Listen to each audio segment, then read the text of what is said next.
Bom, galera, nós estamos aqui no Aviva Jovem 2012, acabamos de ser muitíssimo abençoados com a palestra muito edificante do pastor e doutor Levi Baixo, que eu tenho o prazer de receber aqui para bater um papinho com a gente. Boa tarde, pastor. Boa tarde. Bom, eu queria começar a perguntar, né, como é que foi a sua conversão? Você foi criado na igreja, como é que foi o seu início no Evangelho? O meu início no Evangelho, eu diria que quase que não teve início, porque eu já nasci em ambiente evangélico e minha conversão foi talvez não tão dramática como a de John Wesley, porque no meu caso foi muito gradativo.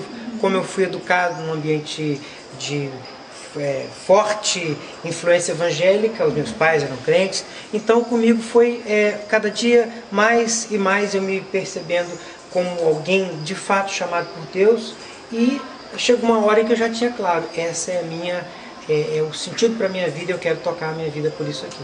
Que benção. E durante essa sua caminhada, né, nesse despertamento, quando que você despertou para a importância do metodismo, da gente ressaltar isso, né, o metodismo?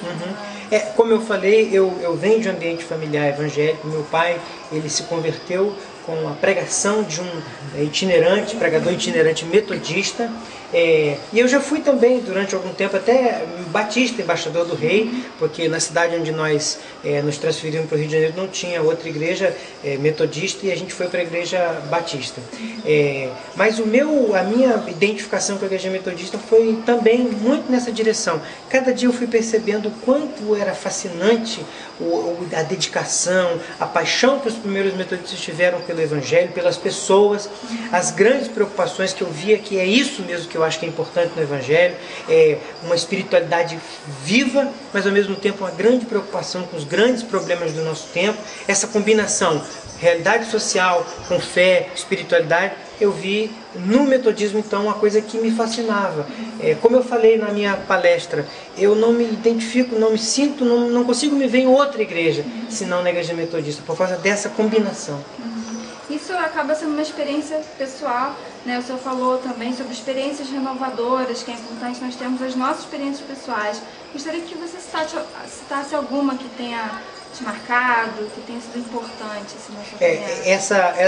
Essa experiência pessoal que eu me referi, que talvez seja uma das mais importantes marcas do metodismo, eu talvez não seja nem certo falar no singular, porque todos os dias, a todo momento a gente tem que renovar, a gente tem que ter experiências novas com Deus, e eu diria que, mais uma vez, eu não sou exatamente como John Wesley, porque eu não me lembro de uma particular da minha vida, mas todos os dias, a todo momento, eu tenho percebido coisas novas, coisas que me fascinam para o Evangelho de Jesus Cristo e também por essa igreja, pela tradição tão rica que nós temos.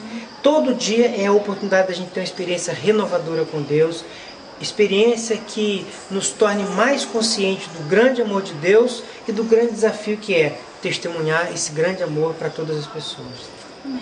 O senhor acabou de falar sobre tradição, sobre essa rica tradição, falou sobre herança, que é uma herança que nós recebemos de Wesley.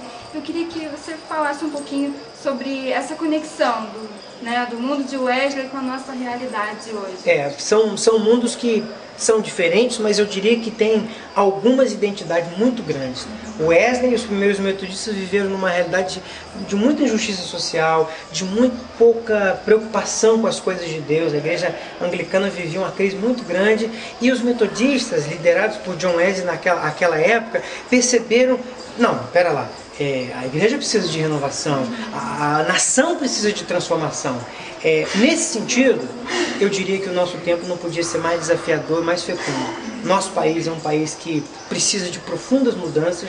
A nossa igreja, a igreja evangélica, que cresce, graças a Deus, cada dia mais, precisa de uma renovação contínua, constante. Eu diria que hoje, mais do que nunca, ser metodista, nos moldes da nossa tradição de 300 anos atrás, é um fascinante, um maravilhoso desafio. E eu queria falar agora sobre a experiência que você teve com o Dr. Mortimer, escrevendo um livro e tal. Ele foi seu professor, né? Foi. Eu queria que você falasse um pouquinho dessa relação de vocês, até porque ele vem de uma outra geração, acaba sendo esse... Exatamente, entre mim e ele já são quase 40 anos, mais de 40 anos que nos separam. Mortimer, ele foi, como a biografia dele bem diz, ele viveu a guerra, as desgraças de um país dividido. destruído, uma pessoa que não era de ambiente familiar cristão, ateu, mas ele se converteu de uma forma dramática, fascinante. E o Moltmann tem uma coisa que nos identifica muito. Ele também percebeu a importância da América Latina, dos grandes problemas sociais. E no meu tempo de estudante com ele, eu fui vendo que a teologia do Moltmann tinha muita identificação com as preocupações nossas da América Latina.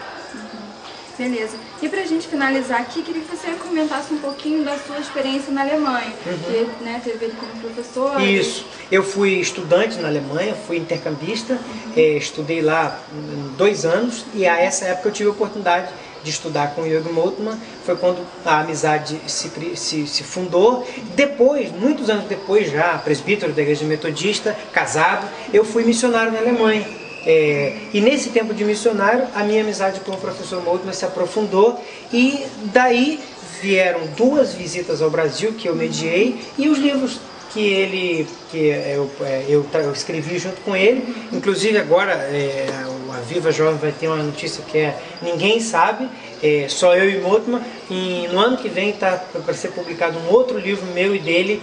O livro se chama Viver com Paixão.